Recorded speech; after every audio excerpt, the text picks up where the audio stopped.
কক্সবাজার রুটে নতুন ট্রেন চালুর পরিকল্পনা করছে সরকার। চট্টগ্রাম হয়ে রাজধানীমুখী যাত্রীদের সুবিধার্থে এই রুটে আরও একজোড়া মহানগর এক্সপ্রেস যুক্ত হতে পারে। এতে চকরিয়া সহ আশপাশের যাত্রীদের যাতায়াত অনেকটাই সহজ হবে। সম্প্রতি হাড়বাঙে রেলপথ পরিদর্শনের সময় এমন সম্ভাবনার কথা জানান রেল প্রতিমন্ত্রী হাবিবুর রশিদ। একই সঙ্গে কক্সবাজারের দৃষ্টিনন্দন আইকনিক স্টেশনটি বেসরকারি ব্যবস্থাপনায় পরিচালনার চিন্তাভাবনা চলছে।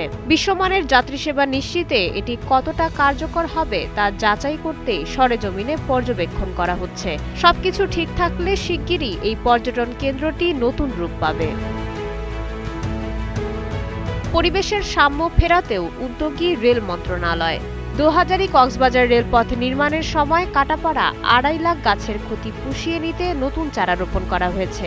গাছগুলোর বর্তমান অবস্থা পরিদর্শনের পাশাপাশি পরিবেশ রক্ষায় দীর্ঘমেয়াদী পরিকল্পনা জোরদার করছে সরকার। মাই শামালিহা, সময়ের আলো।